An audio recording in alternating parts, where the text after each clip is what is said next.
फटाफट खबरों के बाद चलिए आगे बढ़ते हैं। बड़ी खबर दिल्ली ब्लास्ट को लेकर इस वक्त की सबसे बड़ी खबर है कि जैश-उल हिंद ने इस हमले की जिम्मेदारी ली है। इजरायली दूतावास के पास धमाके की जिम्मेदारी ली है जैश-उल हिंद ने। हालांकि अभी एजेंसियां जैश-उल हिंद के इस दावे की पड़ताल कर रही हैं कि आखिरकार इस संगठन के दावे में कितना दम है।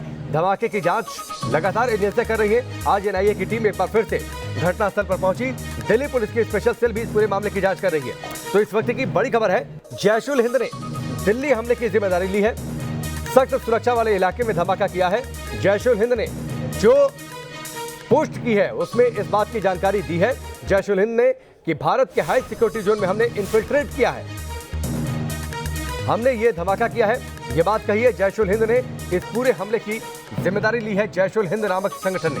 हालांकि जैश-उल हिंद के इस दावे में कितना दम है, एजेंसियां अभी इस दावे की पड़ताल कर रही हैं और ये जांच कर रही हैं कि वाकई क्या जैश-उल हिंद का इस धमाके में कोई हाथ है।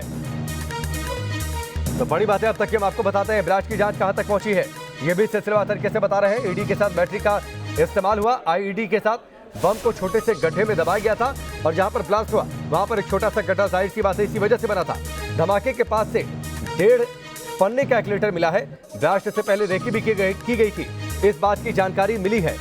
संदिग्धों का स्केच बनवा रही है जांच एजेंसियां और उसके बाद उनकी धरपकड़ और ज्यादा तेज हो जाएगी। बड़ा मैसेज देने के लिए जानबूझकर छोटा धमाका किया गया क्योंकि टारगेट जो था, टारगेट बहुत ज्यादा नुकसान पहुंचाने का नहीं था। जहां कम सीसीटीवी कैमरे थे वहीं पर इस छोटे से बम को, लो इंटेंसिटी के बम को इंस्टॉल किया गया था जमीन में छोटा सा गड्ढा करके। दिल्ली ब्लास्ट में आईईडी के साथ बैटरी का भी इस्तेमाल हुआ है।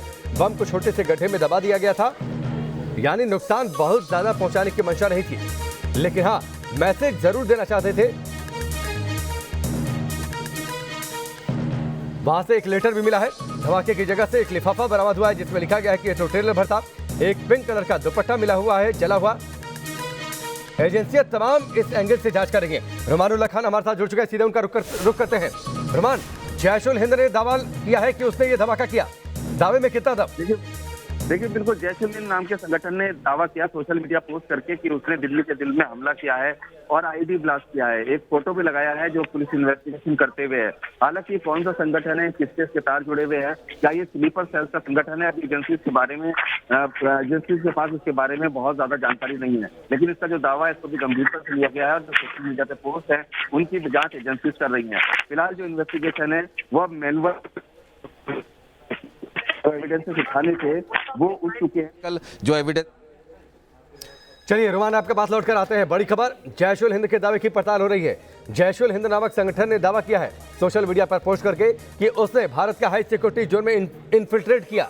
उसके निशाने पर लगातार भारत के हाई सिक्योरिटी जोन के इलाके हैं, इस बात का जिक्र उसने किया है। रुमान हमारे साथ जुड़े हुए हैं लगातार। रुमान, जैश-उल हिंद नामक संगठन, बैकग्राउंड क्या है इसका? देखिए बिल्कुल एजेंसीज के पास अभी इसके बारे में बहुत ज़्यादा जानकारी नहीं है। ऐसी आशंका जताई जा रही है कि ये जैश के स्लीपर सेल्स का एक संगठन हो सकता है।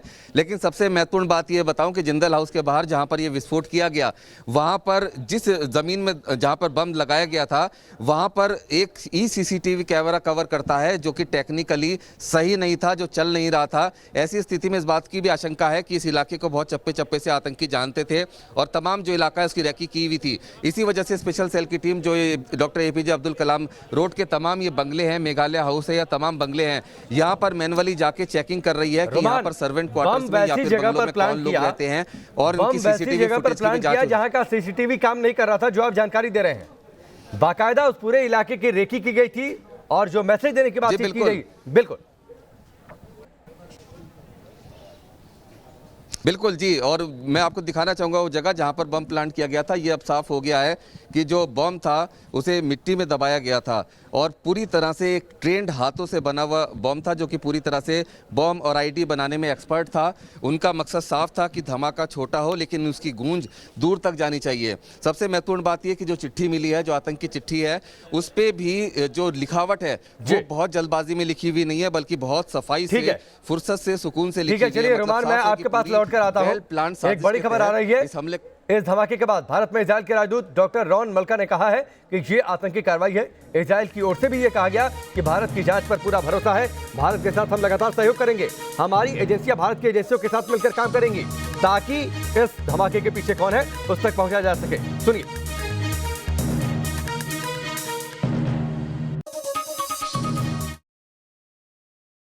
all the pieces and the evidence that we get from the scene and pieces of information from all over.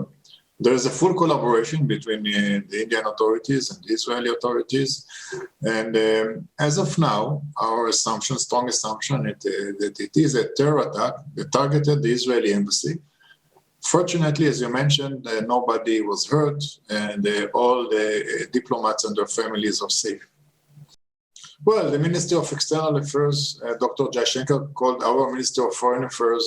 The Foreign Secretary called our DG in the Ministry of Foreign Affairs. The NSA called our NSA. So there is a full collaboration. They, of course, gave their assurances and offered all the support and the protection that we need, and if there's any assistance that we need. And of course, said as usually we say between friends, they will do whatever is needed, and we have full trust in the Indian authorities that will take any measures that are needed, first to protect the Israeli representatives that are here in India, and second, to conclude this investigation and finding those that are responsible for that. तो भारत में Israel के जो राजदूत हैं doctor Ron Malka, उनको आप सुन रहे थे। रुमानुल्लाह खान हमारे साथ लगातार बने हुए हैं। रुमान, अगर जो धमाके से जुड़ी अब तक की जानकारियां हैं, जो इसका पैटर्न है, जिस तरीके से रेकी की गई है, जिस तरीके से जैश उल हिंद का दावा सामने आ गया है, आपका विश्लेषण क्या कहता है इस पूरे मामले को लेकर? ये धमाके का मकसद क्या था? क्या वाकई सिर्फ सनसनी फैलाना, दहशत फैलाना, या फिर जो लिफाफे में दावा किया गया, या फिर जो जैश उल हिंद का जो दावा है, क्या सच है? देखिए, बिल्कुल एक मैसेज पहुंचाना था। धमाका भले ही छोटा हो लेकिन इसकी गूंज दूर तक जानी चाहिए। दो इवेंट थे उस दिन, एक तो भारत इजराइल की मैत्री संबंधों की वर्षगांठ थी और दूसरा बीटिंग रिट्रीट सेरेमनी चल रही थी। सीधे तौर पर लगातार इनपुट्स मिल रहे थे कि आतंकी वारदातों को अंजाम देने की कोशिश में है गणतंत्र दिवस के आसपास, और जैश और लश्कर के ऊपर जो इंटेल इनपुट पहले से था, बहुत ज़्यादा दबाव था, जिसमें सीधे तौर पर ISI ने उनकी फंडिंग रोकने की बात कही थी अगर किसी तरह का कोई धमाका या कोई आतंकी वारदात को अंजाम नहीं देते हैं तो। स्लीपर सेल्स का ऐसा भी सूत्र बता रहे हैं कि स्लीपर सेल्स का इस्तेमाल इसमें हुआ है, ओवरग्राउंड वर्कर्स का इस्तेमाल हुआ है, और सबसे महत्वपूर्ण बात यह कि जो बम बनाया गया था उसमें IED जो बनाई गई थी उसके अंदर बैटरी बिल्कुल सही पावर की लगाई गई थी, अमोनियम नाइट्रेट और छर्रे और तमाम जो टाइमर था उसका भी बिल्कुल सही मात्रा में इस्तेमाल किया गया था, जिस तरह का चाहते थे उस तरह का धमाका करने के लिए। मतलब साफ है कि बहुत ही मतलब पूरी ट्रेनिंग थी जिन्होंने बम को बनाया, बाकायदा रेकी की गई, बाकायदा प्लानिंग की गई, एक बड़ी साजिश रची गई, एक सनसनी फैलाने के लिए या फिर दहशत फैलाने के लिए, एक बड़ा संदेश भी देने के लिए। लेकिन भारत की एजेंसियां अब जुट गई हैं कि आखिरकार इस धमाके के पीछे वाकई किसका हाथ है, इसकी तलाश करने के लिए। बहुत बहुत शुक्रिया रुमान हमसे जुड़ने के लिए। आगे आपसे बातचीत करते रहेंगे। फिलहाल वक्त यहाँ पर ब्रेक का।